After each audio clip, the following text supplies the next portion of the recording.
Welcome to the Echo Oscar Delta podcast, where we talk to Navy EOD techs and hear the stories that they want to share.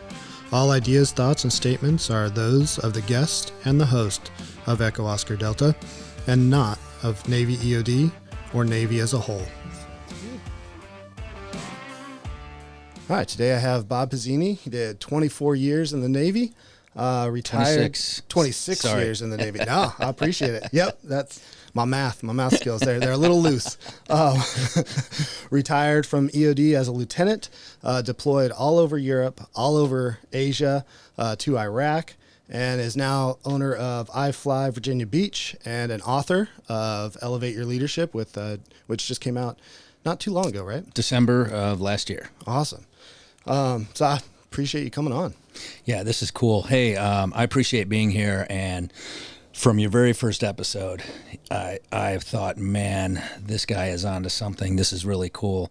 And I've listened to every single episode, including the one you just released a couple days ago on a long cross-country drive. But this is great. I love this podcast, and it's so relatable for so many reasons for, I would say, just about everybody who's a Navy EOD tech. So thanks for doing what you're doing here. I appreciate it. I have been enjoying it. So yeah, I can tell. Yeah.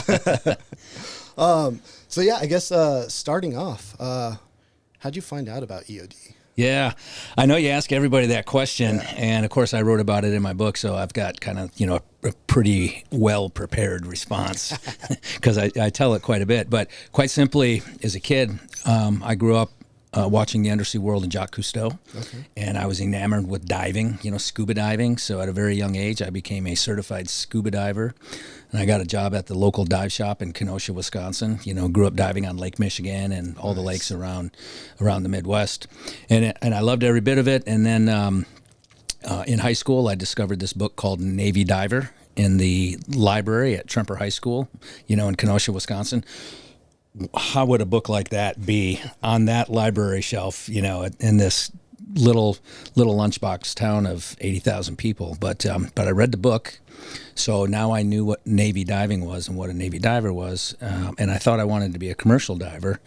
I made a visit to the Gulf of Mexico my senior year of high school and decided it's best to go in the Navy and be a Navy diver. So enlisted right out of high school, the delayed entry program, and went to boot camp. Back then, there was a boot camp in San Diego, which was awesome, if boot camp can be awesome. Yeah. But I was in San Diego, so I went to boot camp there.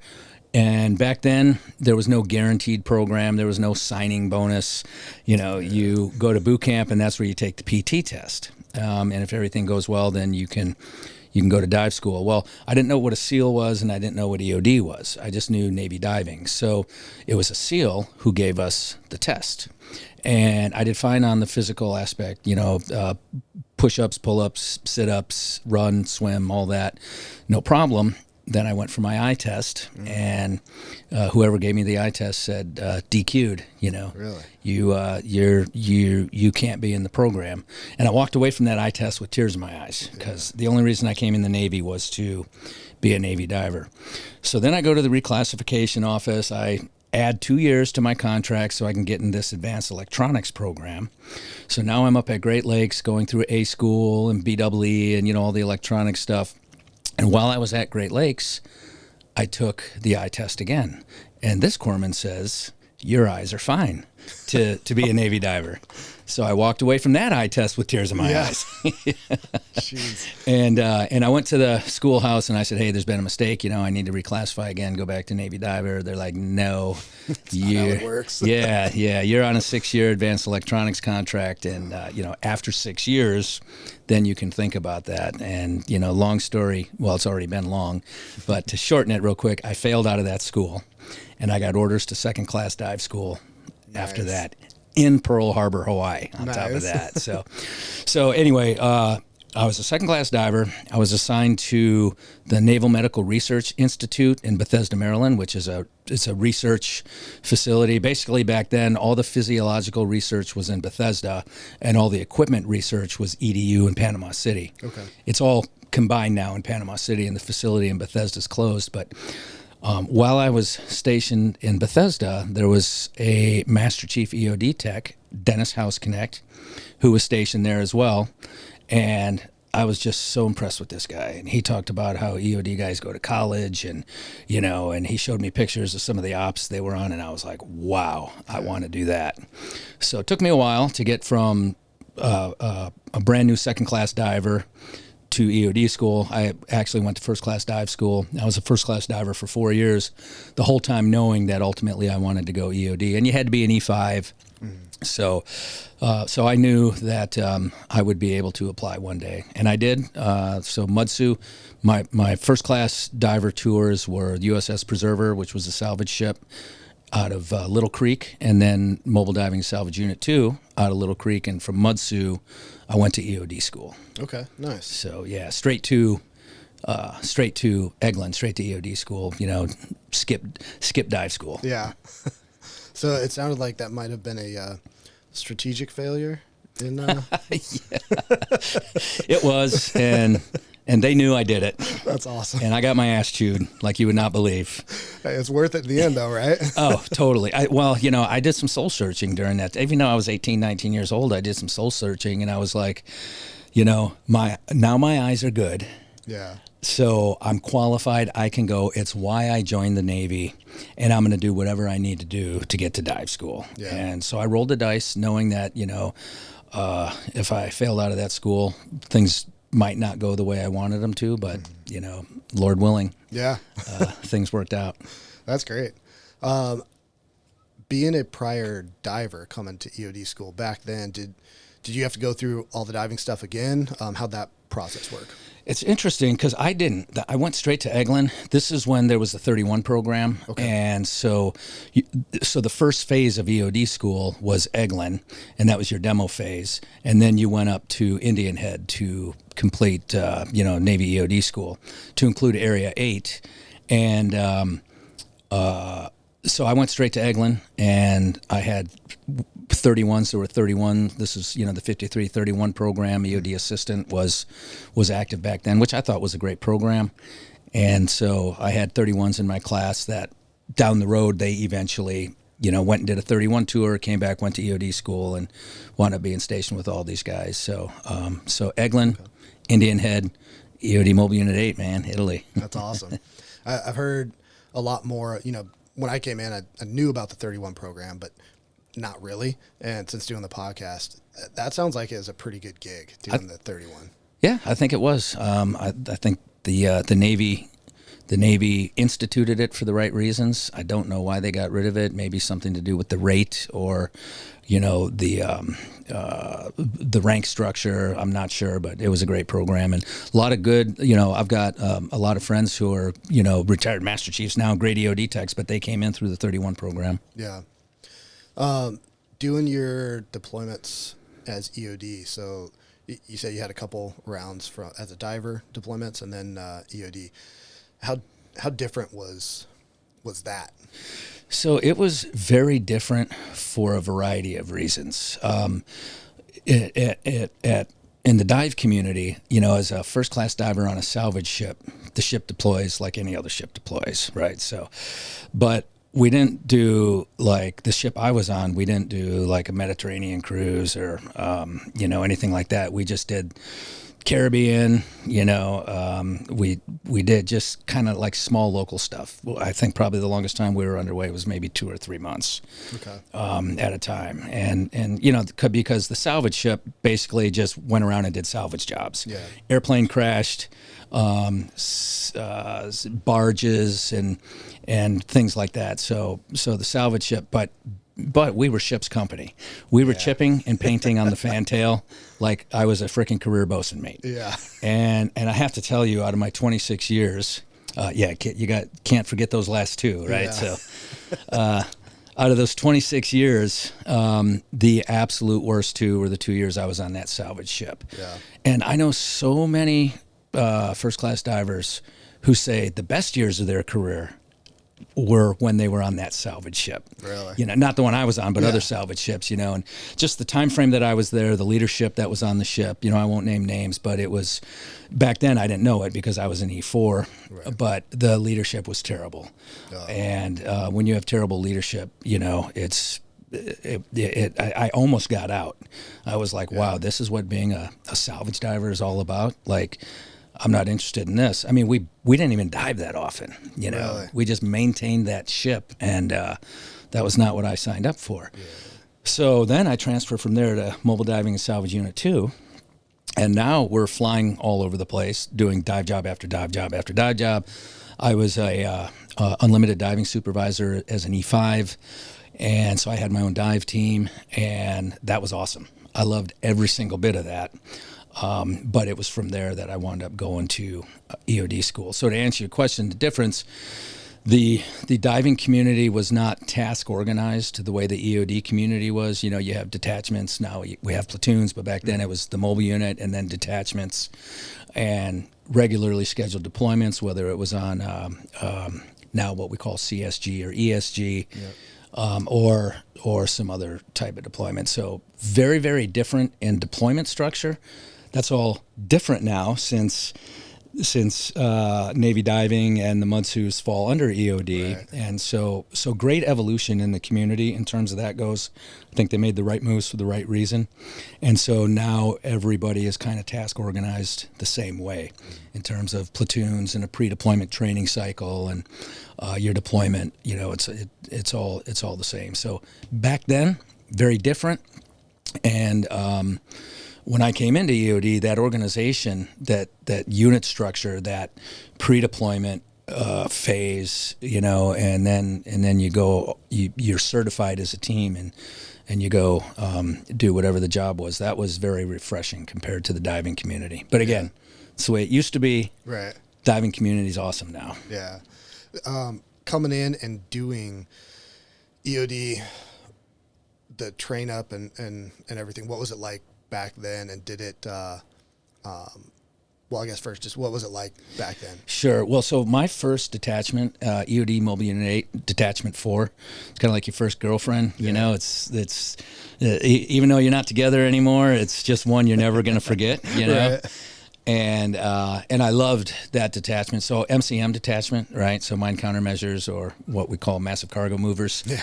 And but we were diving, and diving was my thing. You know, so I was a dive supervisor on the detachment almost immediately, if not immediately, and we were doing exercises mainly, but all over Eastern and Western Europe, and everybody on my team was great at their job. You know, it is really massive cargo movers. Load and unload that gear and prepare it for transit, you know, your dash twos and all that stuff you have to do. But everybody on our team carried their load.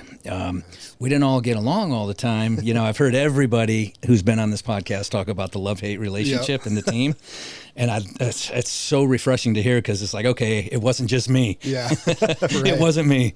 So no, but I'm still in touch with everybody from that team, and most guys are local. But that was awesome. We had a very clearly defined mission, traveling around Europe, doing diving operations, mainly MCM, mainly exercises. But we're looking for, you know, Mark 52s or Mark 6s or whatever. Everything. I can't even think of the most modern mines that were in Iraq right now. But anyway, we were doing all those exercises, all this demo, and it was literally living the dream. And that's without parachuting. Yeah. You know, we did Hearst cast, but not a lot of jumping in and around Europe back then. But it was awesome. Did you still get static line qualified? I didn't until when I left Italy. I went back to dive school as an instructor, EOD dive school instructor, and it was there that I got static line qualified. Gotcha. So at Mobile Unit 8, did you do? Oh my goodness, words. Yeah. Did you do multiple MCM teams, or were you able to get a variety of teams out of there? So with me, I did an MCM team for about a year and a half, maybe 2 years, and then because I was a first-class diver, they put me in the dive locker, but we didn't really have a dive locker, so I built the dive locker. Oh, cool. And that was awesome because literally, order the air compressor, order the storage bank, all the piping to connect it all, put it all together, charging stations, and then just all the dive locker responsibilities that we see today. So that was fun. It was awesome to put that together. And then while I was in the dive locker, there was a F-16 crash in the northern Adriatic. Okay. And there was the USS Edenton, which was a mixed gas rescue and salvage ship, was in the area in the Mediterranean. They were tasked with the recovery. Based on the depth, they requested EOD to come out with Mark 16. Okay. And I was lucky enough to go and supervise the diving operations on that. And that was really cool because, 120 feet, 130 feet, whatever it was. And I'm diving the Mark 21 with the 2 Alpha, wearing a 2 Alpha headset in the Mark 21 and on the bottom, and you're pinging, you're going, that's probably the ship's anchor. That's probably the other ship's anchor. That's probably aircraft wreckage, That's so cool. That was fun. What was it like having, I'm assuming, a lot of working 2 Alphas? I'll tell you what, I was not like, there were so many guys who were so good at operating the 2 Alpha, and I'm not one of them. But like Greg Natividad, who's since retired, that guy was incredible. He's like, that's a soup can. That's the lid from a soup can. Oh, that's mine. That's how good he was. But the 2 Alpha, I'm surprised we got rid of it. It was such a valuable tool, and active or passive mode, right? So a lot of times during exercises, pingers are put on mines. So to just go recover training aids, you go right to it. It's pinging. You go, boom, it's right here. Just a very, very useful tool. Yeah. Yeah, I actually really liked... when I came through, they had, we had a few of those in underwater, and I liked those. And then on my first team, we got to use those a little bit before they started breaking and then not being replaced. Yeah. Okay. Did the system that replace it, is that any good? Have you used it? I mean, we went from the 2 Alpha to the UIS to now the Shark Marine. Now there's nothing like the 2 Alpha. No just sound. Now it's all the picture stuff. Yeah, too, big thing, big machine to operate. Exactly. 2 Alpha was lightweight and highly portable, you know?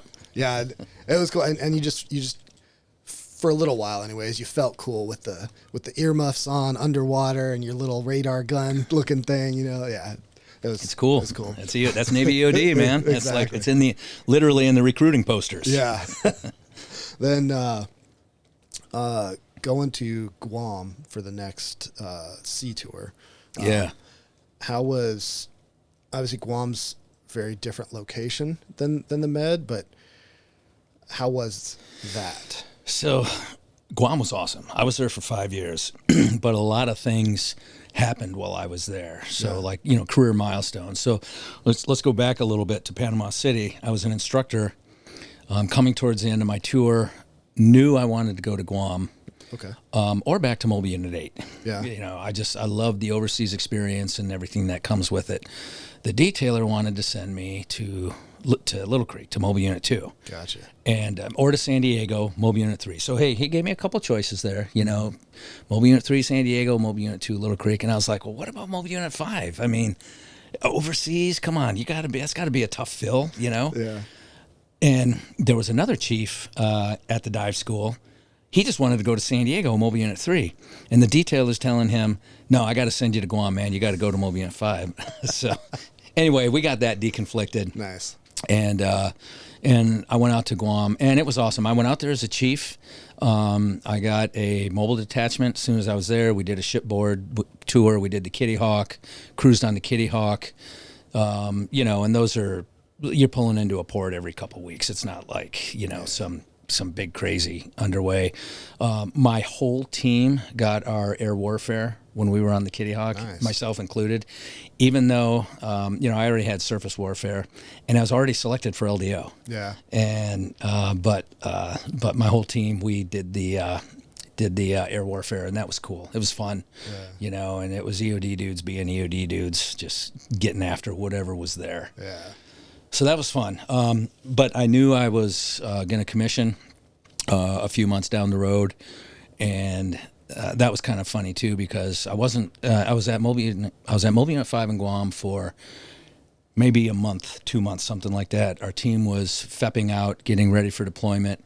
And do they still call it a FEP, by the way? Yeah.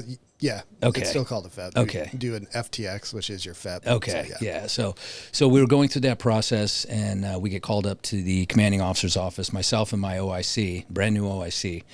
We get called up to the commanding officer's office towards the end of a training day. And, you know, it was like a sense of urgency, like, hey, you guys got to get up and see the skipper now. And so I looked at my team and I was like, all right, who did what? Yeah, right. What are we going up there for? And they're like, wow, we don't know, Chief. It's, you know, everything's good. And it was a great team. That was a great team as well. And so we go up there, and Jeff Trumbore, Commander Trumbore, was the skipper at the time. And he's like, I can't believe this. He goes, you guys, and he's looking at me. He's, Chief, you guys just get here. And what's going on? We're like, what do you mean what's going on? He's like, Chief, he said, you're leaving. I was like, what do you mean I'm leaving? He's like, congratulations, Ensign. Nice. So typical EOD stuff, right? Yep. You know, gonna really mess with you a little bit. But that was cool. So, but we still had the deployment to do. I mean, I wasn't leaving for like another 6 months or so. So we went ahead and did the Kitty Hawk deployment, and got back from that. And at some point, I went to Knife and Fork School, Pensacola. Yeah. And that was a little bit controversial because we PCS to Guam, my wife and I. And, you know, we were there for like 10 months or so by the time I was rotating back for Knife and Fork School. And typically when you make warrant or LDO, you PCS to a different command. Right. Well, we just got our household set up overseas, and I just wanted to come back to Guam. Yeah. You know, I didn't care what job you gave me. Just, you know, it's that way my wife can stay here while I'm in Knife and Fork School, and I'll come back 3 months later or whatever the deal was. Yeah. So, you know, worked with the detailer on that, and thankfully he worked with me and made that happen. But some other people were unhappy about that for whatever reason. Yeah. But so I wound up doing 5 years in Guam. So okay. I did about a year as a chief on Det 1 and came back, and I was the OIC of what we used to call a CIF detachment back then, right? Commanders in Extremis Force. Mm-hmm. And then from there I went up to Ops, and I was the assistant ops, and then I was the ops officer for, I think, my last year and a half or so in Guam. So excellent tour, whether I was a chief on my det doing the carrier, or I was the OIC of my CIF team, or I was ops. You know, you were in Guam, and we were all over the place, man. We were all over Asia for anything and everything, and emergency response, exercise planning, deployments, just an awesome tour. That's something I think guys who have spent a lot of time stateside don't understand, you know, because right now, especially with things the way they are, very few guys are getting bumped from team to team right before deployment, you know, and just like going out constantly. So you're doing your full workup, and then you do your deployment, and then you do another full workup, and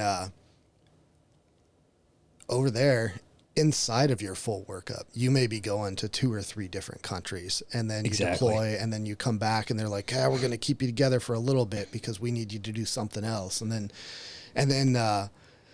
you know, we always want everything that we want, right? Yeah. So we want to be at home in the States and, you know, living our cush life, but also being able to do all the cool things that we want to do. But Guam and 8 have a little bit different structure that allow you to be able to, inside of workups, just go do a demo, go do a real life demo job. You know, some because Guam World War II stuff is all over the place. Yep.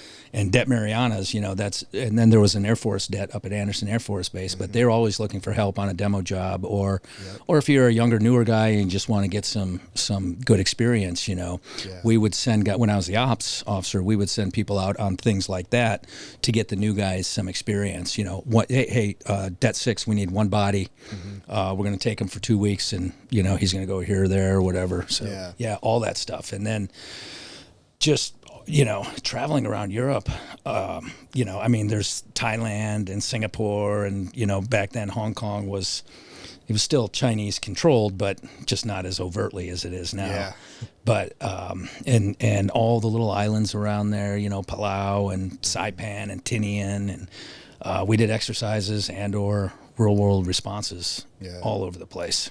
I didn't know this until I came back from Guam, but I had, he was my mom's uncle, and I'd met him a bunch of times and talked to him. I had no idea he was even in the military.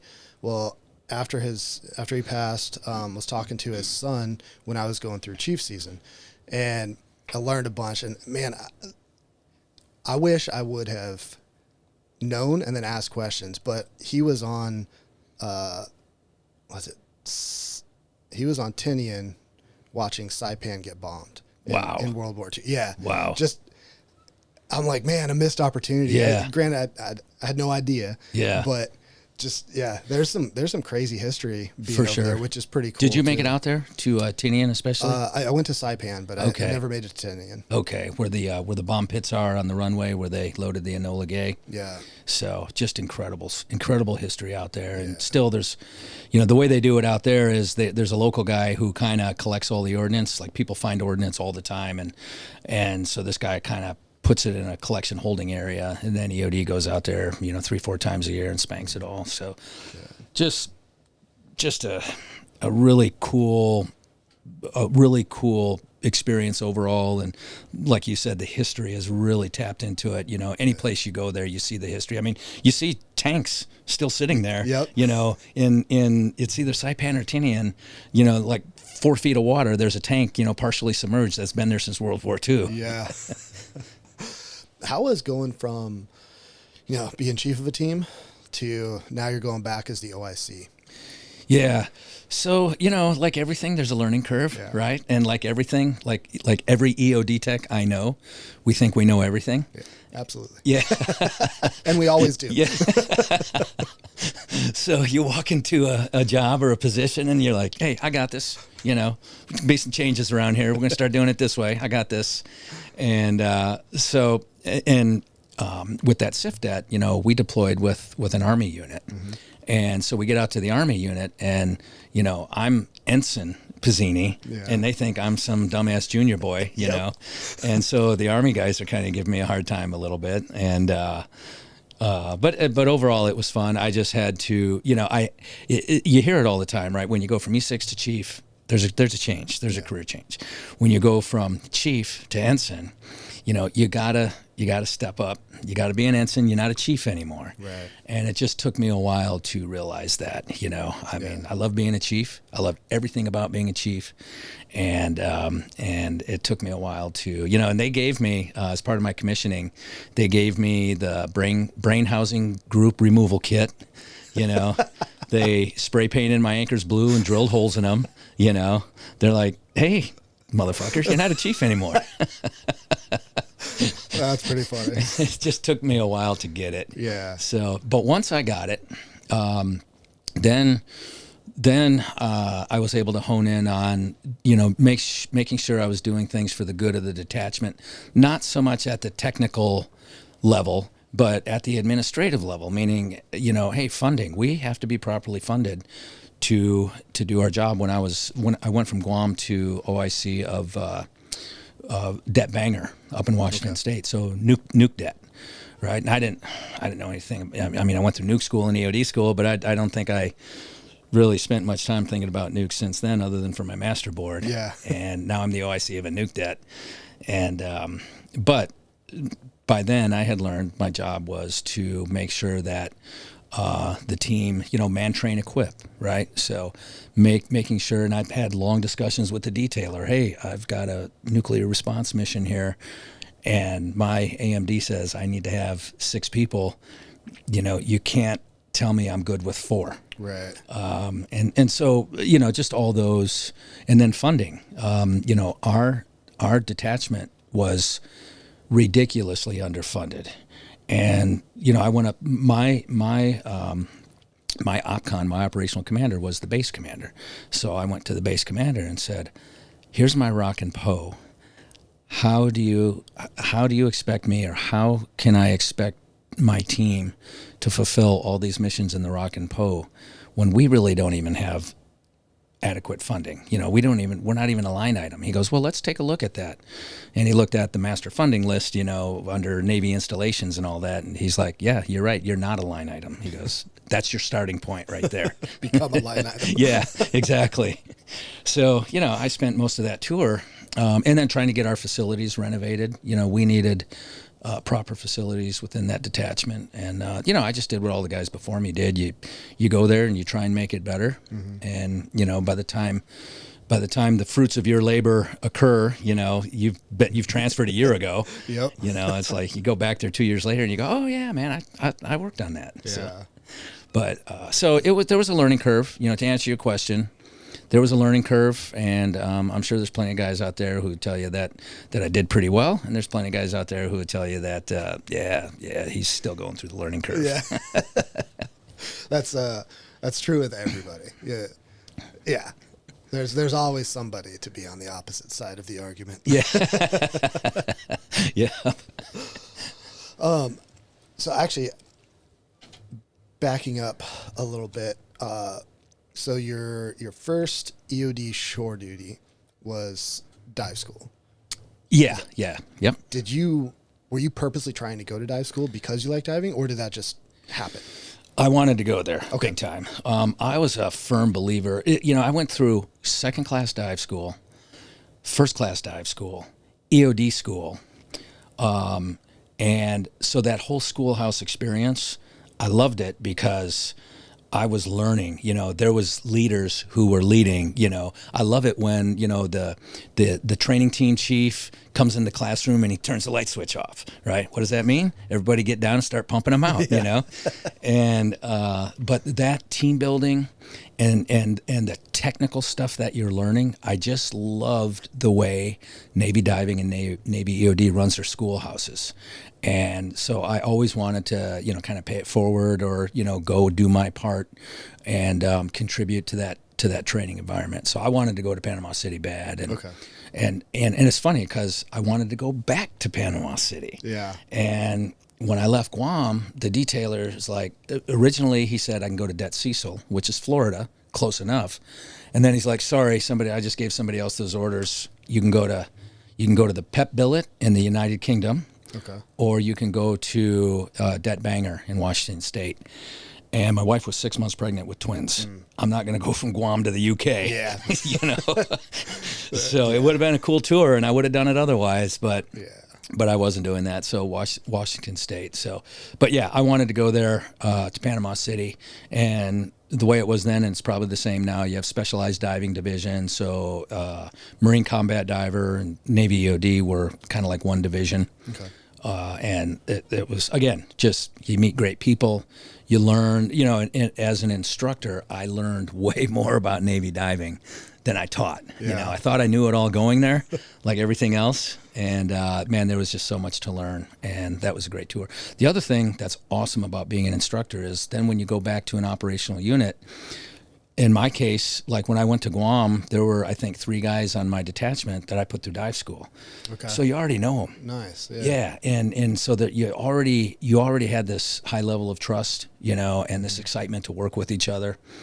And what else happened at dive school? There was that's where I made chief. Okay. So, back then we called it initiation. Yeah. And that's a pretty good place to go through initiation. A bunch of master divers, putting me through the process, if you will. Taking special interest. Yeah. So for so many reasons. And then, something I wrote about in my book, I screwed something up when I was in Panama City that really could have negatively impacted my career. But I had a CO at the time who was willing to kind of stick his neck out to save my career rather than kill my career. Gotcha. And man, that was a lesson in leadership that I will never forget. This guy went to bat for me, and it's like, wow. And I made LDO out of that tour. Yeah. So, with his endorsement, obviously. So just so many things about that.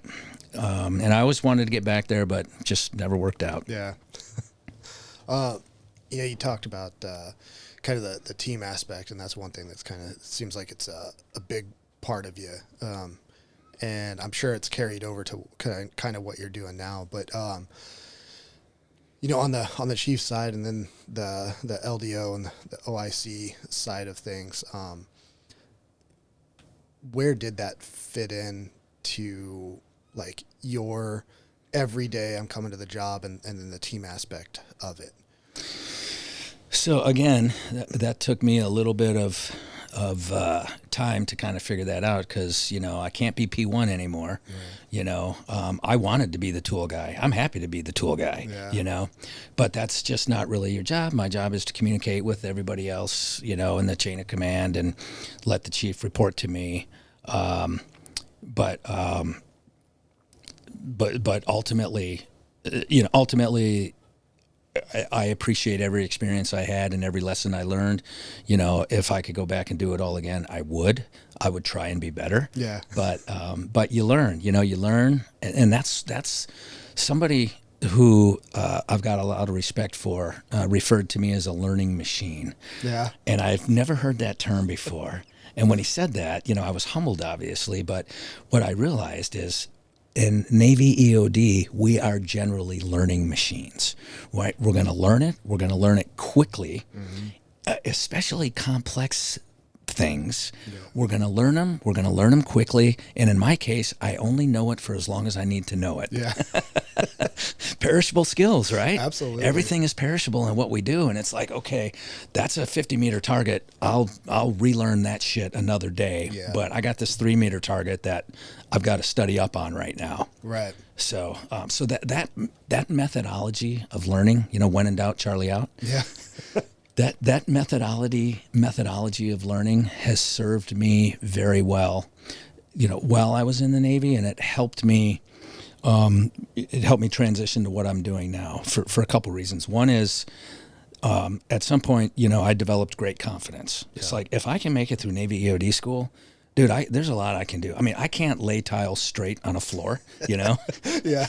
But man, I made it through nukes. Yeah. Yeah.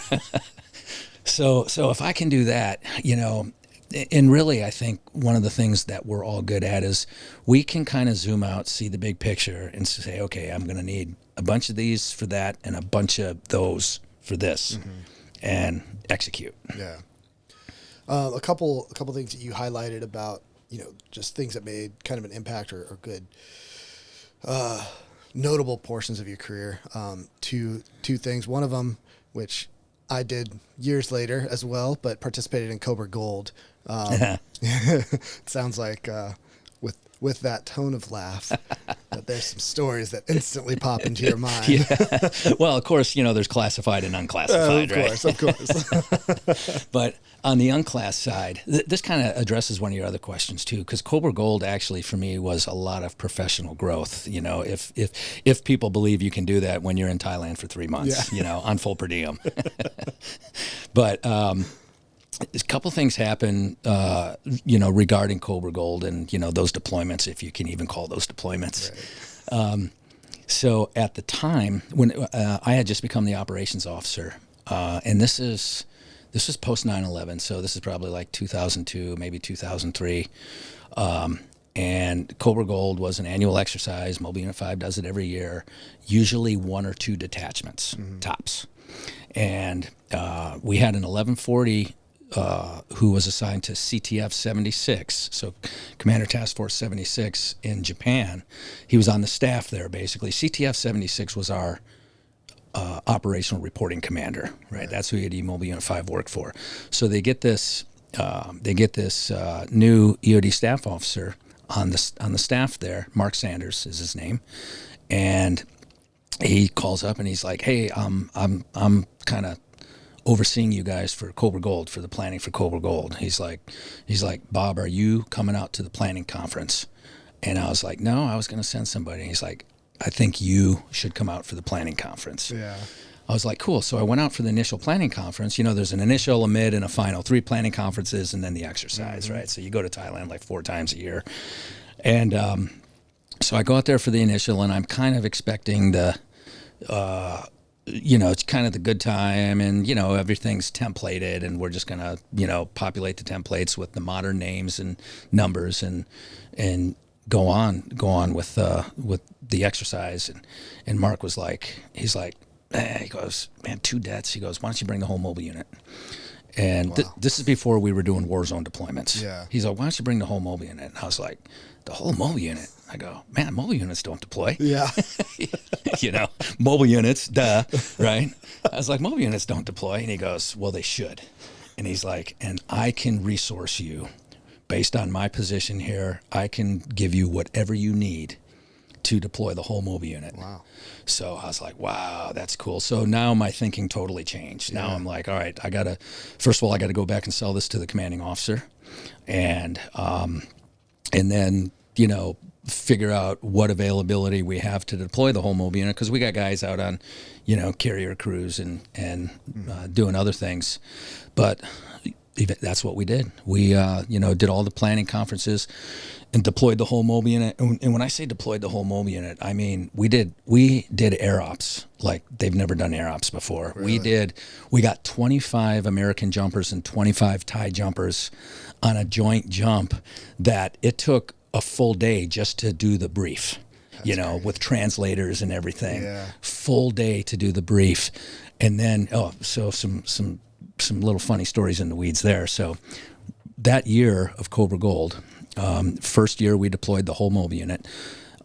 There's this pool of translators, right? So our translator happened to be this very cute young Thai girl, and very professional, and but everybody was like, her name was Angie. Everybody's like, ooh, yeah. And I was like, hey, stay away. Exactly. Stay away. She's working. And so she translates the whole jump brief, right? We're there with Thai Marine and Thai SEALs, and we're all going to do this big jump, static line, wraps, and free fall. We did wraps back then, which was a square parachute with a static line, basically. Okay, yeah. So we're going to do all these phases of jumping, various altitudes, various drop zones, water drop, So it was like the whole week was dedicated to integrated air operations. So we get through with the brief. Lieutenant Sowat was my Thai counterpart, Marine, and what you would expect from a Thai Marine. The guy's lean, mean, kickboxing, Muay Thai, just a badass. Yeah. And he probably weighed 150 pounds, but the dude was a badass. So we finished the brief, and Angie comes up to me, and she said, she called me Captain Bob. she said, Captain Bob, I'm going to jump with you tomorrow. And I was like, silly little girl, this is men's work, So she goes over to Lieutenant Sowat and starts rapping a bunch of Thai. Lieutenant Sowat comes over and he says, Bob, Angie will jump with us tomorrow.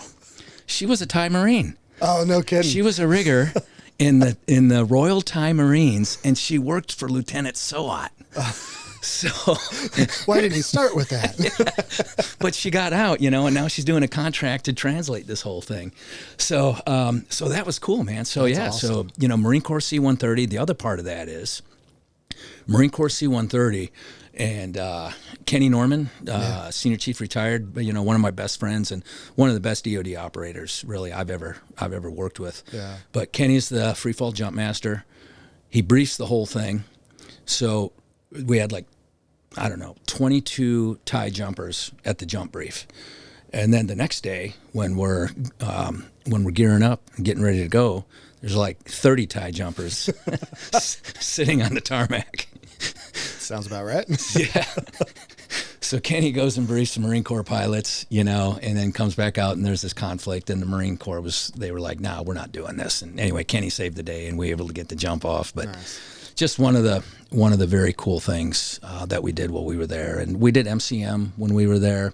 We did jungle warfare, and monkeys stole our equipment. Yeah. That's awesome. Yeah, everything you can experience. Cobras, we did the icebreakers where you cut the head off the cobra, drink a little blood. Yeah. So.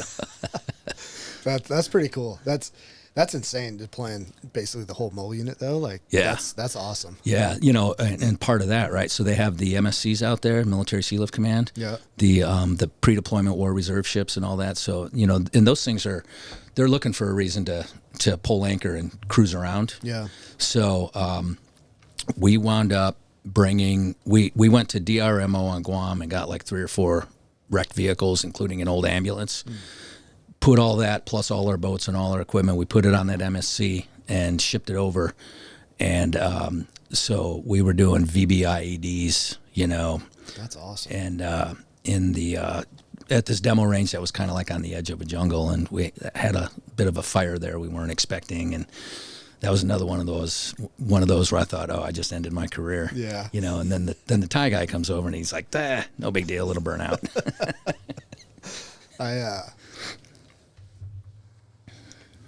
I will wait to share the full story, but Yeah. I also may have started a little bit of a fire at one point in Thailand, and the base CO. Me and the guys I was with were taking the most alive branches off of trees and using that to try and quelch the fire. Yeah. And about an hour later, finally the base CO drove up in a big old water truck and put it out for us. Thailand's a good time for lots of different reasons. Yeah. No, lots of reasons. And we were from the north to the south, Karat up in the north, Koh Samui down in the south, and then exercise aside, down in Patiani, that's where I think it was Jamal Islamia was starting to act up. So we were supporting, CT operations all the way down there, kind of towards the end of my tour. That's awesome. So yeah, a lot of great memories, and on duty and off duty, and just it's great when you can just take your demo and all your equipment and just use it the way you're supposed to use it. Right. So just go blow shit up. Yep. Yeah, absolutely. That's great. So let's see. You went there, and then where'd you go? What mobile unit were you at, or where were you when you deployed to Iraq? So I was one of those dreaded IAs. Oh. So did the NUCDET up in Washington State, and from there transferred to 2-2, EOD Training Unit 2. And that was kind of interesting because the detailer at the time, he said, pick your coast, pick your unit. You can go to Group 1 or Training Unit 1, Group 2 or Training Unit 2. Okay. By this time, Commander Sanders, Mark Sanders, who, helped us out in Thailand, he was the commanding officer of Training Unit 1, and somebody who I wanted to work for. This guy, he's just a dynamic leader, and more on him now and the things he's doing. But I was like, man, I really want to go to San Diego and go to 2-1 and work for Mark Sanders. So my wife and I did a little house hunting in San Diego, and this was 2005, I think. Maybe early 2006, something like that. But it's when this housing bubble was getting ready to burst. Oh, yeah. So we go to San Diego, and we're looking at these $1 million houses that I know we can't afford. Yeah. And the real estate agent's going, no problem. We got an 80-20 loan. You can afford this. And my wife and I looked at each other. We're like, no, we can't. Yeah. That ain't happening. And then, but here's the pivotal moment. So on that house hunting thing, I was in a rental car, and I stop at the gas station and I swipe my credit card to fill the car with gas, and the state of California charges me like $1.50 or $2 as a convenience fee to use my credit card at a gas station. Yeah. I was like, bullshit. We're going to Virginia, and fast forward 20 years, that's probably a good decision. Yeah. So then I went to Training Unit 2. Tom Smith was the skipper at the time, and this was another just all these things just kind of line up and work out really well. Tom was the commanding officer at Training Unit 2, and he's got a business mind like you would not believe, and he's very strategic in his approach to the business of military, the kind of things he was like, he reads Harvard Business Review, I didn't even know what that was. And he's like, oh, you should read it. And, now I've been reading it for 15 years. But when I got to the training unit, he assigned me to facilities. I was the N4. Ooh. And I was like, man, I didn't even get here yet. Who did I piss off? Right. Why am I getting that job? And, but he's like, hey, Bob, we have neglected facilities forever. And it's time to put somebody in there who can do something about this. And you know, we owe it to the EOD community to really build state-of-the-art training facilities, not just for today, but for the future. And he's like, so we have to focus effort on that. He's like, so here's your marching orders, go. And that was awesome. You know, I started like, back then there was a big land grab on Fort Story. Dam Neck was coming over and scooping up all the land and, you know, building a lot of the things that are there now. Yeah. So then I started scooping up land, you know, and we kind of had a bit of an advantage since we had a pretty big footprint on Fort Story. So I started scooping up land. And then one day, Captain Smith calls me to his office, and there's a commander facilities guy from Dam Neck, you know, who wants to have a discussion. And he was a congressman. He was Department of Interior. Ryan Zinke is his name. And so, you know, basically he said, hey, we should probably work together on, you know, taking ownership of this land and developing training venues that's going to benefit everybody. Yeah. And it was a great proposal, you know, and so we kind of got things figured out and put all, you know, there's MilCon, there's sustainment, repair, renovation. There's all these different ways to do things. And I didn't know any of this when I got there, you know, so I just started reading the manual, you know, and it's like, well, if you want this, you got to do this. And I was like, well, okay, I can do that, you know. So I just started putting all this stuff together and writing all the required documents, pointing out the shortfalls, you know, all these justification codes. You know, you got to have an office that's 20 by 20, and you got to have, you know, 4 square feet for a coffee machine, and all of this crazy stuff that's in these manuals on how you get things built in the military. But so it was a learning experience, but it taught me to dive into unknown territory, full speed ahead, knowing you've got the support of your commander behind you, you know, or Captain Smith, Tom Smith in this case. And he's like, you know, call me when you need me. He said, but I want you to run. I want you to go. That's awesome. Yeah. So that was an excellent tour. We did a lot of good stuff there and really advanced training for the mobile units coming through. And then I really wanted to go on an IA. The only way I was going to get a deployment to the war zone was an IA. Yeah. You know, at that point in my career, the chances of going back to a mobile unit and picking up a team were, I could have fought for that, but this IA was like low fruit. It's like, you know, we've got to fill in Iraq, and I didn't care what I was going to do. You know, I just wanted to go support the mission. Yeah. So from Training Unit 2, I got a IA. I went to Jasodif, Balad, in Balad, Iraq. I showed up to the Jasodif. The guy who was there before me, I didn't really get a chance to talk to him too much before I got there, but once I got there, he's like, oh yeah, man, I was on this ODA and that ODA. He's like, they sent me all over the place. I was like, awesome. So I check in, you know, I set up my little staff desk in the office spaces of the Joint Special Operations Task Force. And actually it was a sergeant major. Yeah. You know, he comes down, he's like, hey, Lieutenant. I go, yeah. He goes, Navy EOD? I go, yeah. He goes, you got all that kit? Did you bring all that kit you guys have? I go, yeah, there's my 5 gear bags right there. He's like, okay, I'm sending you here.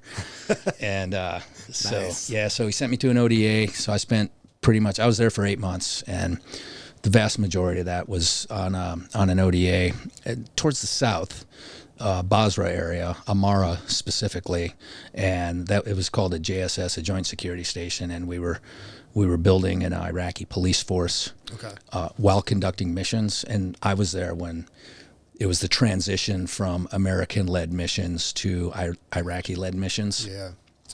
What's ironic about that is I was the only EOD guy on the team. I mean, they had their demo guy, 18 Delta, I forget what it is, but you know, but I was the only true EOD guy. So, and you know, having the CIF experience in the, you know, in my background and all that stuff, it was no problem going out and flowing and clearing and you know, addressing some IEDs here and there on the missions.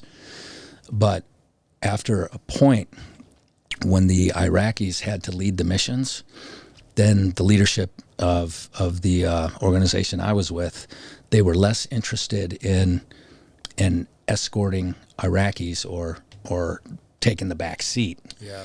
Because when it came to caches and builders, we were still the lead on that mission. So I was always trying, because we had all this information on, where stuff was coming from. And I was always trying to feed that intel into the team leaders and say, hey, let's go take down these targets. And they're like, nah, we got HVIs. We're going for HVIs. And then when the dynamic changed where Iraqis had to read, they're like, hey, Lieutenant, what was that, what was that weapons cache you were talking about, And so yeah, like the next 3 missions were purely, go find weapon caches and supply routes and, shut those things down. Yeah. So that was an excellent tour. Again, the other thing is I had a lot of freedom of movement. So if I said I needed to go to Baghdad for 2 or 3 days, they're like, all right, man, we'll get you C-130, and that's cool. Yeah, 2 a.m, nods landing, C-130 comes in, and so I'd go up to Baghdad just for like maybe 3 or 4 or 5 days at a time. I go to Balad or Baghdad, but the intent was to interact with Sexy. Okay. And the other EOD elements, just to really keep myself informed and see if they needed me for anything. Yeah. So having that freedom of movement was really awesome. And wound up spending Christmas with a whole bunch of EOD dudes, legacy EOD dudes in Baghdad. So Rooster, Master Chief Redding and Commander Mark awesome. Sanders and Tom Reynolds was there, and just a whole bunch of dudes. It was really fun. Jeff Walker, retired Commander Jeff Walker. So, yeah, there we all are at Qasr. What was the palace? I forget, but whatever palace in Baghdad, where they're having Christmas dinner. That's awesome. Fun. I think that that IA setup is awesome because it gave a way for especially personnel in areas that don't have a lot of people who've deployed to combat areas a chance to go in and get, maybe you can't get a whole team because your deployment is something else, or but if you can sprinkle in guys here and there that have a combat overseas deployment and they can come back and spread what that is to help keep people up. That's awesome. Plus, yeah, huge. The other thing is, like any Navy EOD tech, when I got there, I was like, okay, how can I bring the most value to whoever? If you guys need me to go cut plywood and, help build something, I'll cut plywood and build something. Yeah. In my case, measure 3 times, cut twice. Yeah. But I'll do whatever. But, I kind of, as time went on, I figured things out, and it's like, okay, I'm going to go to Baghdad and, get the latest intel and see what's going on. And yeah, it was a lot of fun. That's awesome. Going back to N4, something that I did that for a little while. I think that is one of the worst jobs. That is also one of the best jobs. Like it's so different than what we normally do that sometimes it's hard to like buy into it initially, but it can produce so many good results for the team. And, several things that you've said, especially when you go over onto the officer side, you set something up and you are very unlikely to be the recipient of the benefit of that. Right. And I think N4 a lot of times is like that, where, you're getting training areas or you're getting equipment or whatever it is, facilities, for our teams or our units, even though you're not at that time on those teams and units, and maybe you will, maybe you won't go to them. But having that forward looking, that, hey, I don't need to just do stuff that benefits me. I need to do stuff that benefits the force. There's so much reading involved in that. Yeah, it is, man, because at the end of the day, and this is one of the things I learned, and it's just, I reflect on this all the time. At the end of the day, we're jockeying for dollars, right? We are making a justification to get dollars to support our manpower, training, and equipage, right? Man, train, equip, Title 10. And that's what we're fighting for. And, when you submit a document And the response is, there's no money for that. It's like bullshit. The Department of Defense, $33 billion budget or whatever it is, or $133 billion. It's like, there's plenty of money for that. Yeah. I just haven't made a good argument. Right. I haven't convinced you that I haven't justified our requirement, and so I got to go back and work on that again. And, when I realized that was the dynamic, the other thing is, you go and ask for something, and the easy answer is no. Right. You come back a second time, they go, didn't you already ask me once? You go, yeah, but you said no, but we really need this. The third time is when you might start getting some attention. Yeah. And so use that like in MilCon. So after I retired and I went to work for R3, I was working MilCon for Indian Head. They really, what is now called... It was sexy. They were the sexy platoons deploying out of Indian Head. Now they're called... EXU? Yeah, EXU, Explosive Clearance Unit 1. Yeah. I think that... Yeah. Or exploitation. Exploitation, Yeah, yep. yeah. So I should know that way sooner than I did. Masterboard question. Right? So... But we were helping them get their facilities built. And as a contractor, I had all this knowledge, because I did it when I was in uniform. So BFR, right, Basic Facilities Requirement. It's a big, thick book. Yeah. And it's got all your category codes, if it's a training facility, drying cages, all that stuff is in there, and how many square feet are required, and training ranges, and, all that stuff. So what I learned on active duty, I was able to translate that into something that was useful for the units up at Indian Head there, as they were going through like really crazy growth, like explosive growth, to the point to where they're commissioned as a totally different unit. Yep. And we also, again, as a contractor, we help kind of on the white collar side, what does it look like? Who's their OpCon? Who's their AdCon? Where does their money come from? And so, we were able to participate in all that. And R3 is still, has a contract and is working with them, but I've long since moved on to something else. Yeah. Although I love, another thing we can talk about is transition, and I think you're probably going to get to that. Yep. But, when you transition and you become a government contractor and you work for a contractor that's like heavy EOD, heavy Navy EOD, it's not even like you really, you got out because you're not wearing the uniform, and you don't have the handcuffs of, you got to do a chit to do a 3-day weekend, but it's, it's security and your sense of self-worth, because you're still contributing at a very high level to, the thing that you did for the last 20 years or whatever. Mm-hmm. It's pretty cool. Yeah. Yeah, actually, that's exactly where I was going to go. So after that training unit tour, that you're basically getting ready to transition out at that point, right? Yeah. Well, I came back from Iraq. And then they made me air ops. Okay. So the way things were structured at the training unit back then, there was a department called N5. N5 was all things diving and all things airborne. Okay. So I had a master diver on my team, and I had Senior Chief Chuck Hashik. So master diver ran the master diver. Neil, I can't remember his last name.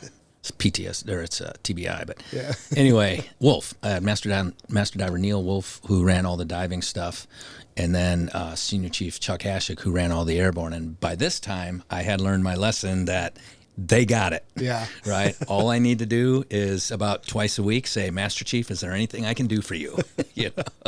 And with nice. Chuck, hey, Senior Chief, what can I do? So I fully learned that lesson, and that was an excellent tour, man. Because again, Navy diving, my roots, mm-hmm. and we had a great dive locker at 2-2, and most of those 1 Charlie guys went on to become master divers, and Chuck and O.J. Ford, Gary Smith, those guys ran air ops, and we developed the PPT. Yep. Starting with course training task list, and all the things that go into building a formal curriculum and submitting them and getting them approved and getting them funded. So, so now really all my experience from instructor duty, where I'm a curriculum developer. I got that qualification while I was there. All these things that I learned along the way, I'm now aware of them. Not that I'm the executor of them, but I'm the enabler of it. Senior Chief Hasek says, "Hey, boss, I'm writing a course training task list. I need you to submit this to group." It's like, cool, got it.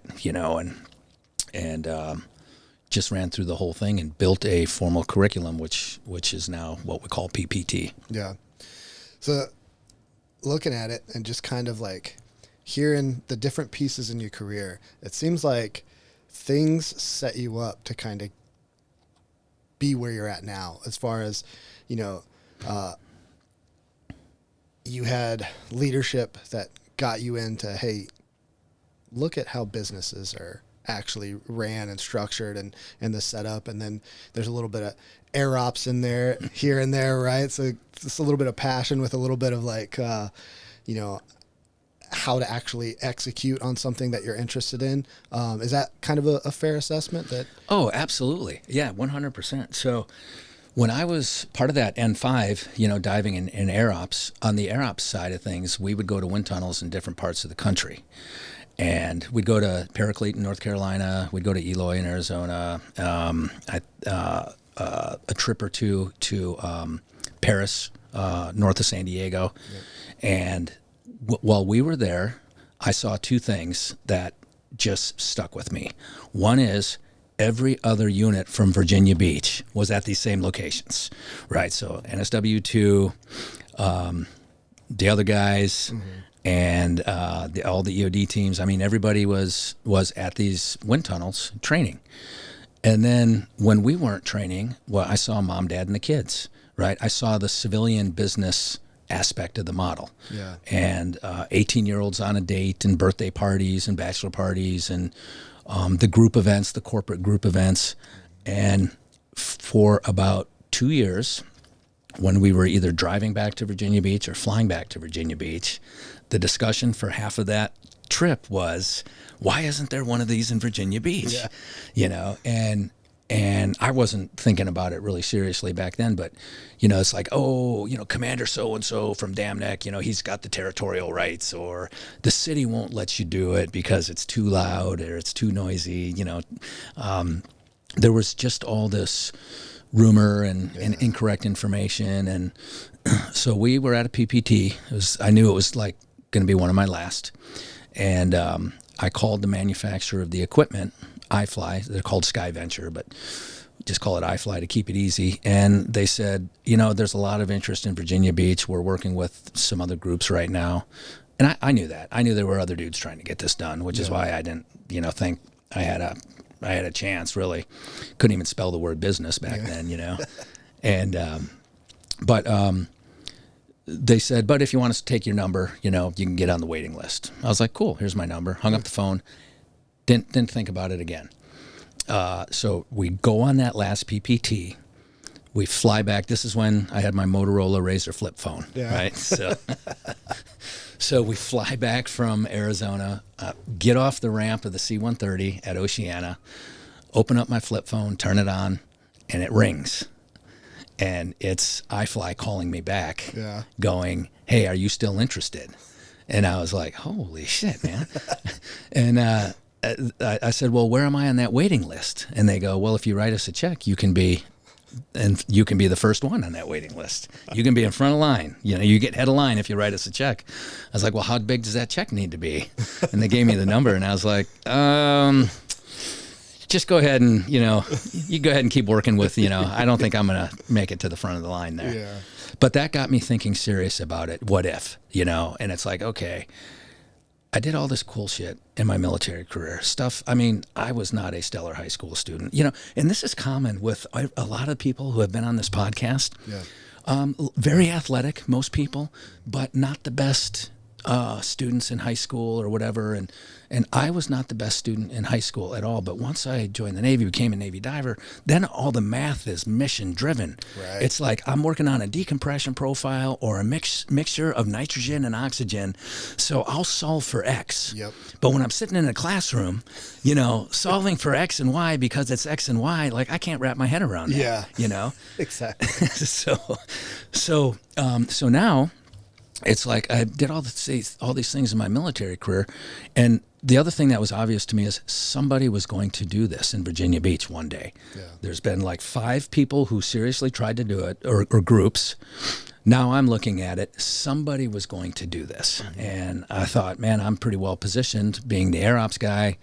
I know the training requirement. I know the dollars that are spent. I know how much all the units are spending, what the requirements are. So I kind of packaged all that and went to an investor. I made a list of 10 investors. First one said no. Second one said no. Third one said, we're interested in this. Why don't you go look all this stuff up and come back? And half the stuff they told me to look up, I didn't even know what it was. Yeah. It's like, EBITDA. What's EBITDA? But like any good Navy EOD tech, I just went and learned. Yeah. It's no big deal. It's not rocket science. Business is simple math. It's addition, subtraction, multiplication, and division. So anyway, so I put this thing together, and that third investor, he said, yeah, we're interested in this, and it's the Breeden Company in Virginia Beach, and they build all kinds of big, cool apartments and shopping centers. And Tory Breeden, who back then was vice president of, I can't remember what division in the company, but he's a pilot. He's a base jumper and a skydiver. Nice. And a wind tunnel flyer. So he's got an interest already in that. Got an interest, and just needed to show him that the numbers work, because he's a very savvy business person. And so I had to prove to them that the numbers were going to work. Right. And that took me a year. Yeah. So that was a year. So from the day I got that phone call to the day we committed to the day I wrote that check, to get to the front of the line, that was literally a year. And what I kind of observed during that time frame is everybody else who tried to do this before me, the bottom line is you got to go find a lot of money. Yeah. And as career Navy people, we don't have a lot of money. True. Right. So if you did your job the way you're supposed to do it. Exactly. Yes, I left all those dinars in Iraq. It was a big suitcase, but I left it all there.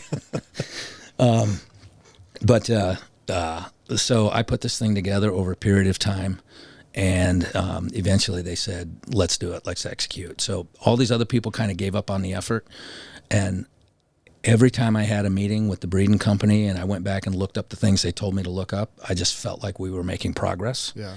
And then one day they said, let's get it done. Nice. So that was, I started that effort in 2009. And we opened our doors in 2015. Yeah. So it was 6 years of stick with it, right? Yeah. Most of these other people threw their hands up in the air after a year. Yep. Or less, or maybe a little more. But for me, after a year, there was enough forward progress to where I was like, I'm going to stick with it. And here's how. So Chuck Hashik, and rest in peace, Chuck, was a very good friend of mine, and just a tragedy that we don't have him personally and professionally, But Chuck was kind of helping me along the way and advising me, here's some things you should think about, here, if I was going to do it, here's how I would do it to make it way better than, all these other places we go to. But I used to refer to this whole thing as a marathon, and I've run a marathon, just one, but I've run one. And ran it with Bill Van Diver. Yeah. And who else? There's a bunch of us from the dive school. I did it when I was an instructor at dive school. It's the only time in my life I had the physicality to do it, But so doing, this business concept, putting this business together was like running a marathon. And by that, I mean, when you start a marathon, you can't see the finish line. Right.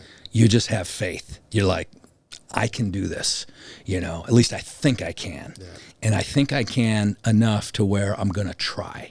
And if I try, I'm going to try with every single frickin' thing I have. Like if I can't get past mile 10, it's because I can't stand up anymore. Yeah. I'm doing this and all in. And that's the thing is when you decide on something like that, man, you got to be all in.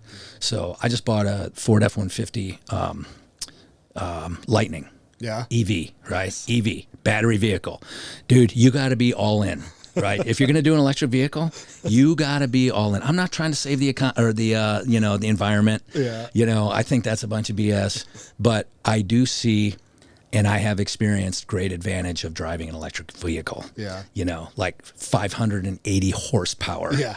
in a 7,000 pound pickup truck. That thing is quick. Dude, 0 to 60 in 4 seconds. That's like awesome. when the light turns green, if you want to, before you get through the intersection, you're doing 60. That's awesome. So anyway, that's a different subject, man. But anyway, so I just had confidence in getting this thing done. And so the marathon, I just use that as an example because you can't see the finish line until you're about to cross it. Yeah. And it was the same thing in developing this business plan and, taking it from good idea to execution to opening. It's like, I think we're doing good. I think we're doing good. I think we're still on course. The finish line is up there somewhere. We're on course. I'm where I'm supposed to be. I feel pretty good. My toenails hurt a little bit. But other than that, I'm on course. I'm on course. I'm on course. And then one day it's like, holy shit, there's the finish line right there. Yeah. So that was like something I thought about a lot during the process of developing the business. That's pretty cool. That's it makes sense that there would be a lot of people that have an interest but just aren't willing to do that long trudge work that it takes. And I feel like, you probably had that in well before EOD, that like going to EOD and doing a lot of these things. I was talking with another guy how, we would always say EOD is the foundation. I really think our foundations before we come in, and then people with that type of foundation are just generally drawn to these kind of things where, you go to dive school and you're going to get beat, and you sit there and, you're like, oh, this is terrible. And I don't know if I can do it, but I just have to keep doing it. And then you go to EOD school and it's that long process of going through the courses. And then, just everything that we kind of go through just gives you that, like, okay, put your head down and do the work. Yeah. And then just trust the process. I'd have to agree with that. In my book, when I thought I was done writing it, I gave it to some people to review and give me feedback. And one guy who I trust, Marty Strong, retired Navy SEAL, who's written 2 business books. He's writing his 3rd, and he's written 9 novels. Awesome guy, CEO of a huge, huge operation. But he read my book. He read the transcript, and he's like, okay, this is cool. He said, but everything starts when you were 18. Like, you enlisted in the Navy, and then, so it's a good leadership book and it's a good business book, but we don't know how Bob Pizzini became Bob Pizzini. Yeah. He said, so I recommend you, spend some time writing about your upbringing. And I had bits and pieces here and there, but I didn't realize the importance of making that, like, in my book, it's the introduction. It's like the first however many pages. Rather than renumber all the chapters, I just said introduction. Yeah. Smart. Yeah. So, but in that, and I'll tell you what, I recommend everybody do this. So, I called my mom, I called some of my old coaches and people I haven't seen since I left Kenosha, Wisconsin, all those years ago. And I was like, remember this, remember that. What was this about? What was that about? And it just helped me really understand how I became who I am, because those childhood experiences, a lot of people talk about with TBI and PTSD, ACEs, adverse childhood experiences. There's those, but there's all the other things that are generally positive. I remember my good coaches. I remember my coaches I didn't like, for sure, but I definitely remember the good ones. Yeah. And my teachers, and I remember the good ones. And I remember when Sister Henrika, put the beat down on me. And although, I didn't appreciate it at the time, I needed that. Yeah. It was a character builder. Exactly. So to your point, we all, Navy EOD, we had this thing in our childhood. We had this certain sense of adventure, this curiosity, intellectual curiosity. I love that term. I heard that term recently, and I was like, oh, yeah. That makes sense. Yeah.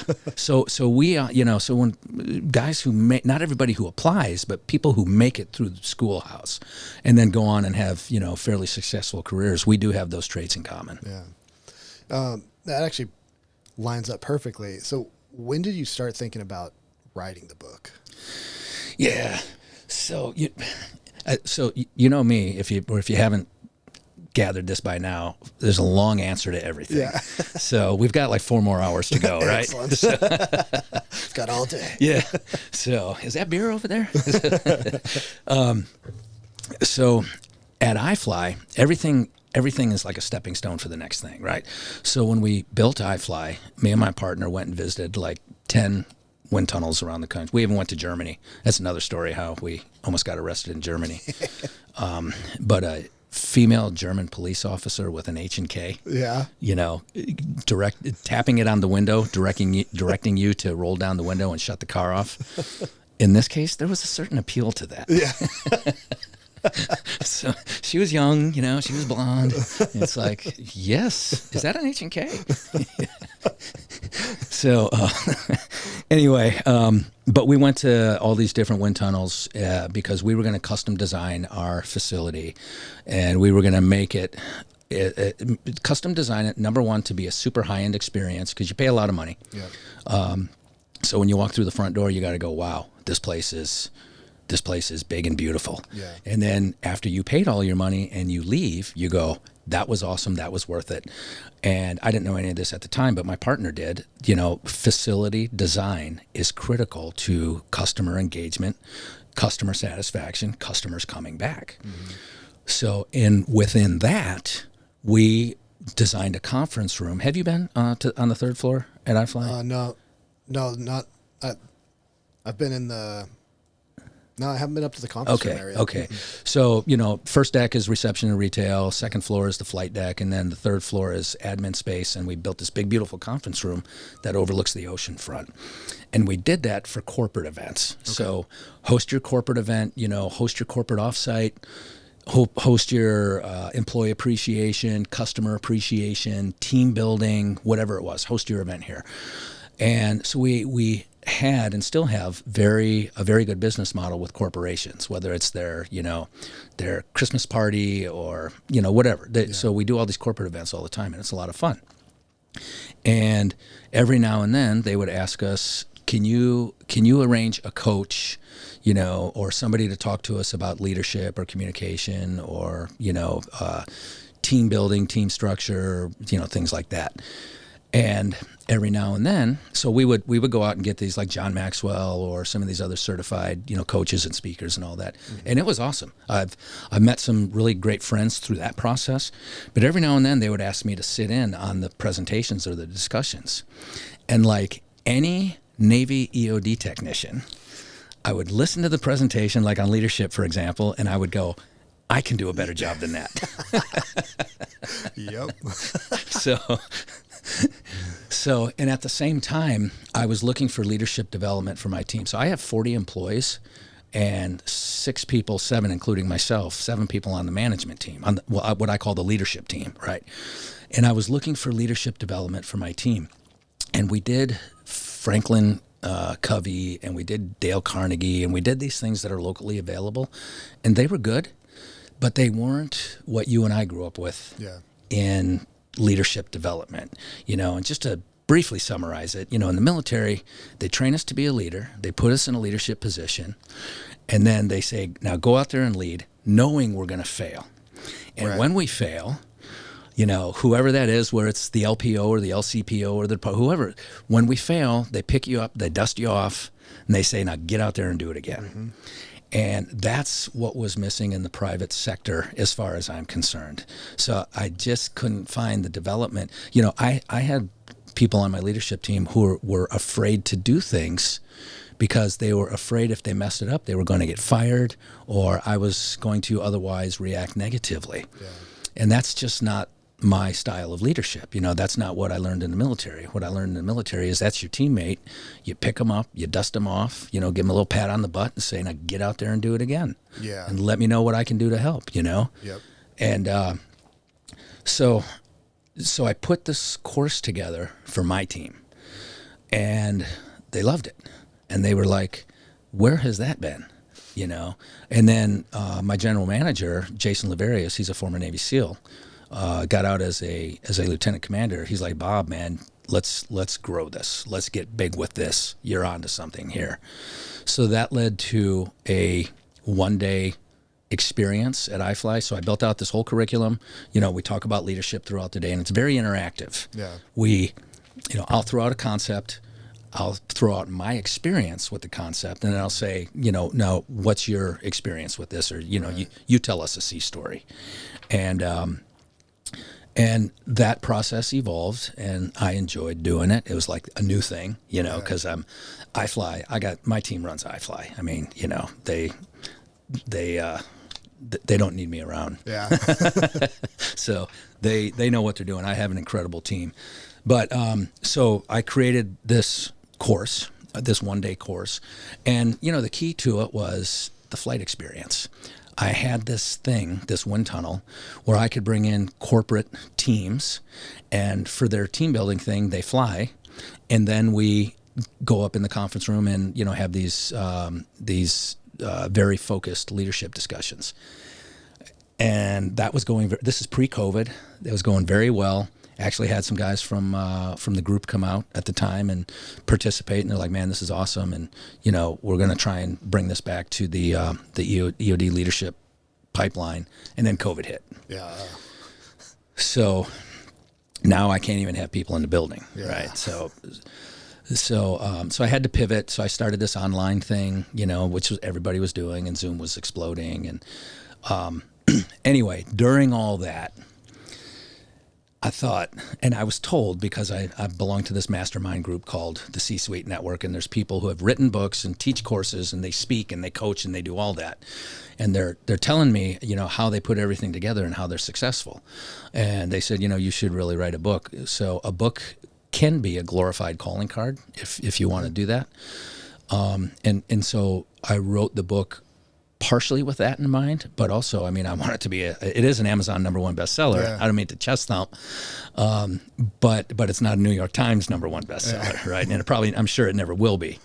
But the process of writing, I learned a lot. But I wrote the book to take all my spin on leadership, which I think is different than all the other stuff out there, because my summary on leadership is it's like the math I just described.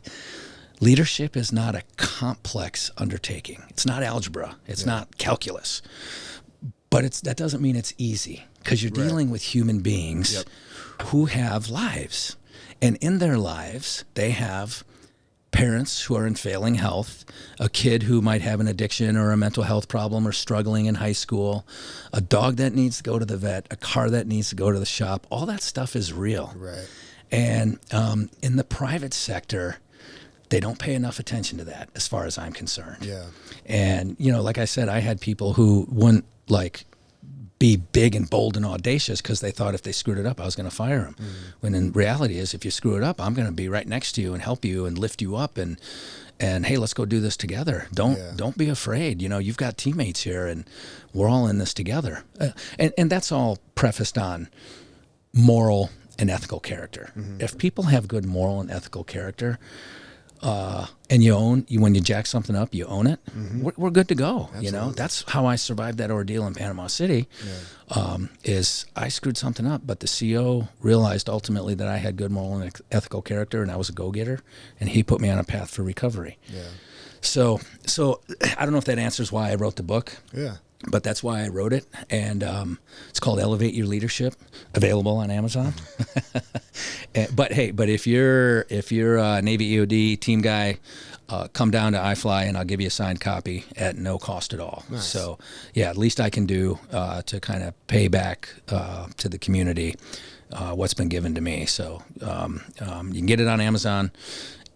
Either way, please leave a review on Amazon. If you think it sucked, say that. I don't care. But so that's kind of how that book came to be. And like anything we do, it's like, now that it's been out for about 6 months, it's like, oh man, I could have done a better job on that thing, Like even the title, I'm thinking that I should have called it a memoir, or I should have called it, I should have called it something else. Yeah. But it's cool. Sales are good. We did the billboard thing up in New York, the I NASDAQ saw that. billboard. That picture's pretty cool.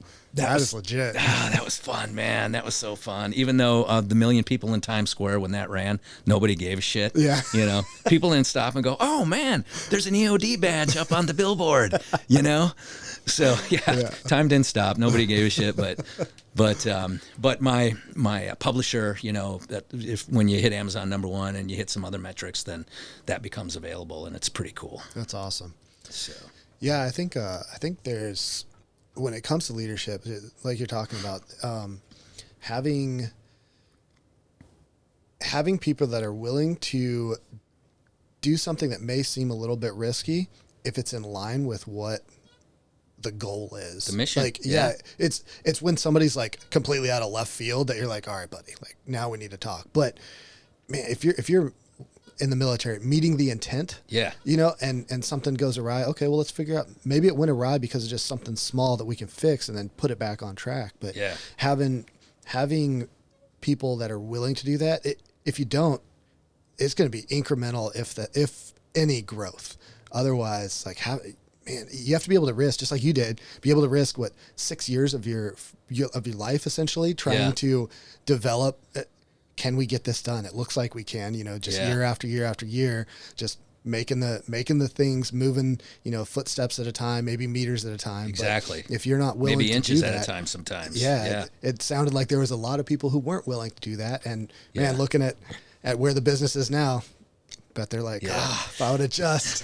Well, I've had a couple people reach out and say just that. Really? You know, they're like, you know, we tried to do that, and with the group of guys I was with, I wanted to keep going, but they didn't. Yeah.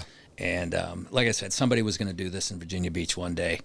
Yeah. And we are, you know, a little chest thumping here. Okay, so there's about 35 iFlies across the U.S., and we are consistently in the top 4 in terms of gross revenue. And, that's awesome. And often we are the #1 tunnel in terms of gross revenue on an annual basis. That's pretty cool. Yeah. And again, the team, you know, and the training that we do with all the different units. I mean, that's just that was the foundation of the business plan. Was all the training that we do, and just the relationship, you know. And for me, it's such an honor and such a privilege to have all the operators, if you will, in the building almost every single day. And then and we give back. So it's awesome through NSOF.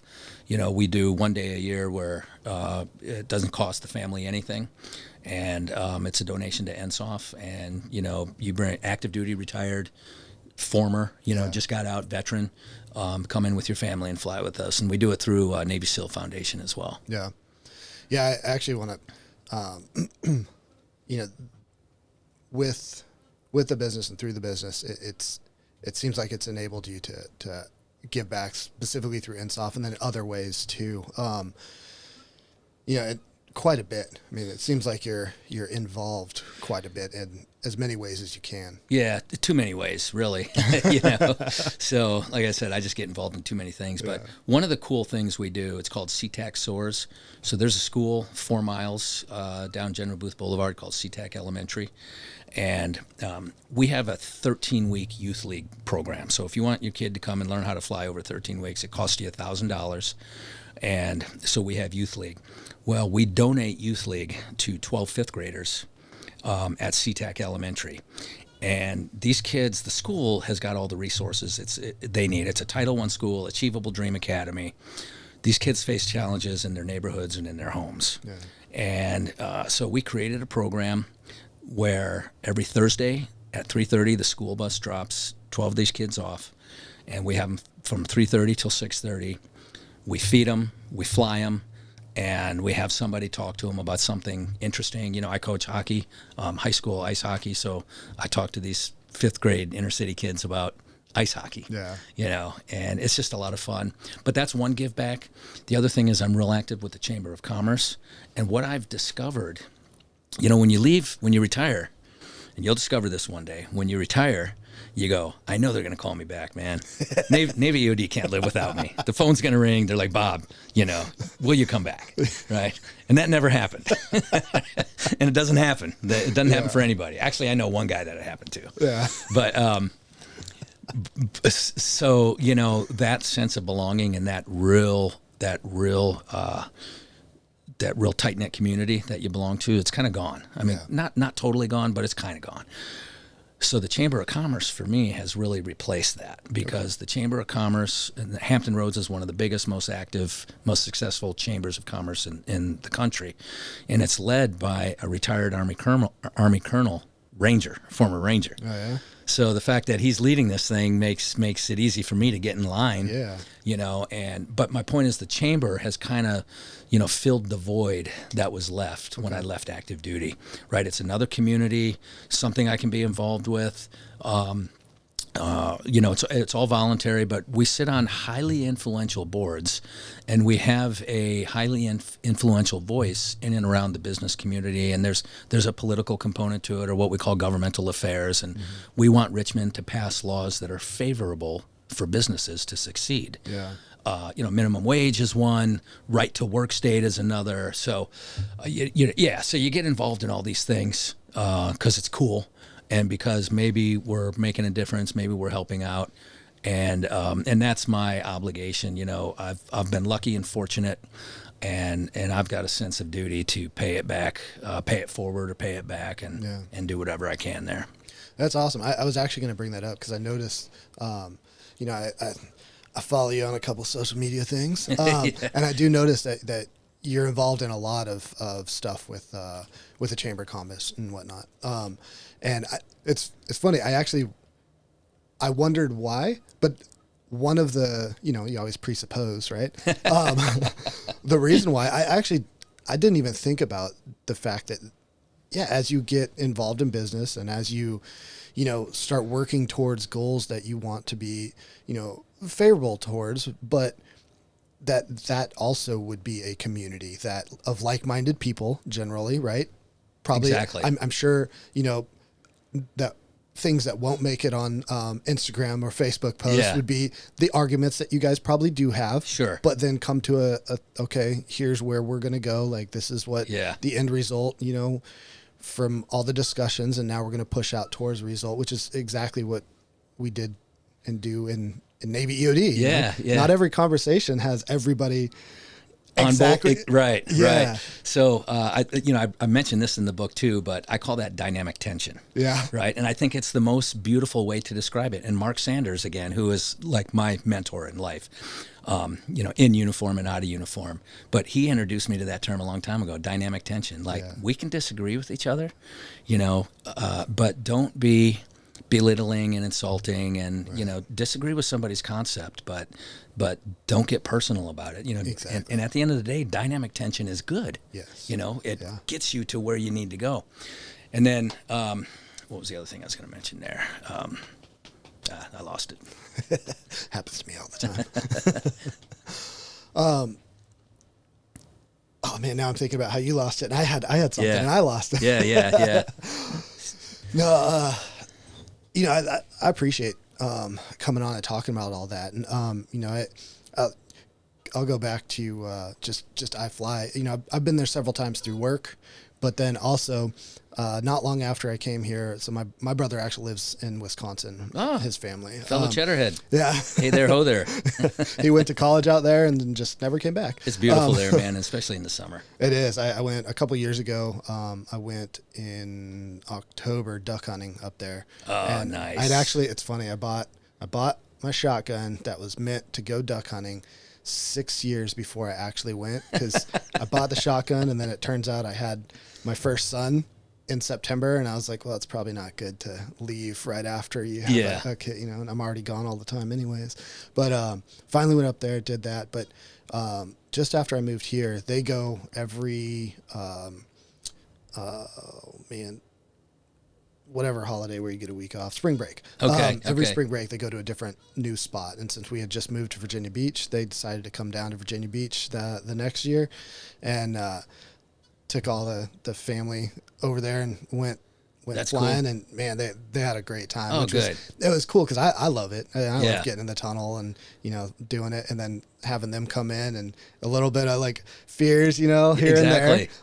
But getting in there and just absolutely loving it. Like it's a perfect setup for, you know, exactly what you built it for, which no, and that actually back to the, you know, elevate your leadership and all that. So with the company or the group, whatever, we'll fly first thing in the morning, and it's you face the fear, right? You face the anxiety, right? Okay, 3-year-olds do this, so I'm not going to die. But it's sure I've got anxiety, So whether it's the 55-year-old female office worker or whatever their coworkers are, we get them in there, and Tony Robbins has people walk across hot coals. As part of what he does, saying I'm not going to do that myself. And we have people fly, but the net effect is the same. You do something challenging and you feel better after you did it. Yeah, that's awesome. No, I appreciate you coming on and talking about everything. I actually I felt like an idiot this morning because I have your book. I've read almost all of it, but I was down at a conference and things got intense during the day. And so I had to spend more time doing things countering somebody else's agenda. All right. But doing your job. That pesky thing that gets in the way of the things I want to do. Damn full-time job. But no, it's awesome, and it's great to see people from the Navy EOD community like yourself, like putting some things out there, giving their experiences, but then relating things and how it all ties together. I think it's going to sound weird, but it's about time, because we have such an awesome community of people that have such a broad range of experiences beforehand while they're in, and then do all these crazy things afterwards, and getting those stories out there is awesome. And, your book is another way that kind of gets out there. And puts that in. So I think that's great. Yeah, it's awesome, man. It's been and continues to be, a lot of fun, a lot of discovery, a lot of failure, a lot of disappointment. Not everything goes right. I've tried a couple things since iFly that didn't go well, and I've got some other things on the horizon that if I pursue, I'm sure you and everybody else will become aware of. Nice. And I will reach out to the community and say, can I have your support? So I like it. Yeah. I like the vagueness too. Elon, look out. Yeah. No, not really. That was stupid to say. No, that's great.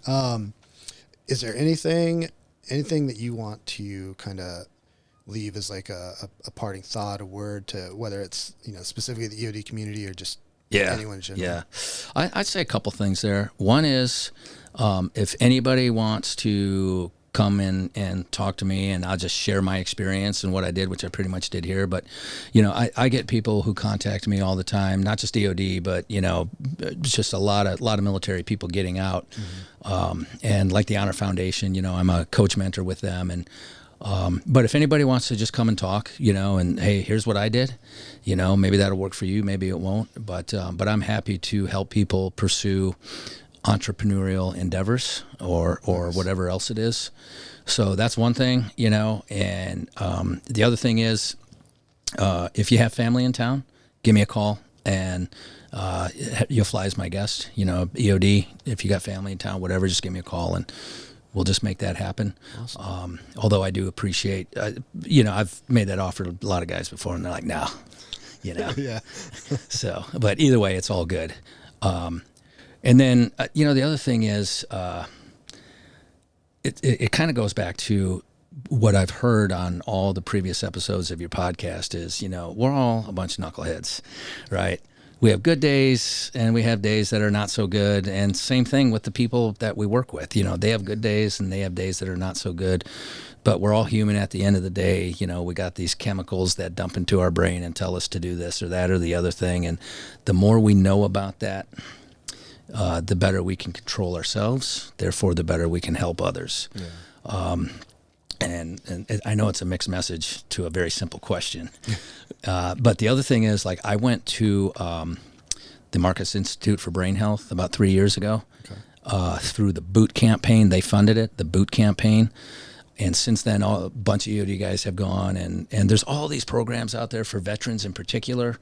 The Marcus Institute is like, it's NICO. It's the same guy, the same doctor who put NICO together, and it's NICO for retirees or for veterans. Gotcha. So there's all these programs out there, and I've taken advantage of a lot of them. And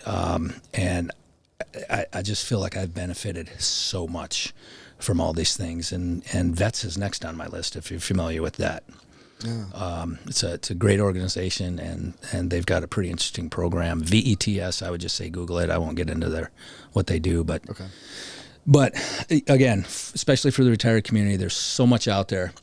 I love, even though I haven't been to the EOD breakfast, I love the fact that we're doing that. Yeah. I just got on the mailing list, the distro recently. Nice. But stuff like that, man, hang out with the brotherhood doesn't end when you retire. For me, the brotherhood never ends, and it really shouldn't for anybody. Yeah. And then there's struggle, and unfortunately, there's people taking their lives. And man, we just need to stay as tightly connected as we can throughout our lives. Larry Ronan, 90 years old. Yeah. Man, I love when I get a chance to chat with that guy. Yeah. So the advice there is, it's long live the brotherhood, yeah, but long live the brotherhood. I mean, those words have meaning, and so take that to heart, and be there for our teammates. I'm going to call on people for help. There's no doubt about that. Mm-hmm. So just be there for your teammates. Awesome. Well, I really appreciate it. Good solid advice. All right. We'll keep in touch, and I don't know. I enjoy these. I enjoy sitting down and I just enjoy it. Yeah, no, it's good. Thank you for doing this, man. You're doing a great job. I've got my own podcast, and it's all things leadership. But I like your format. You just kind of let it go, and like I said, from the very first one, I've listened all the way through. Bill Nesbitt, who I've never met personally, I don't think. Bill, I'm sorry if we have, and I don't remember, but I've been kicked in the head a couple times. But that guy's career is almost a carbon copy of most of mine. I mean, the way he describes boot camp and when he went and all that stuff, it's like we must have been like one company apart from each other. Really? And then, he did MCM, I did MCM, and it's, man, I love everything about the podcast. Yeah. I really appreciate it. All right, man. Peace out.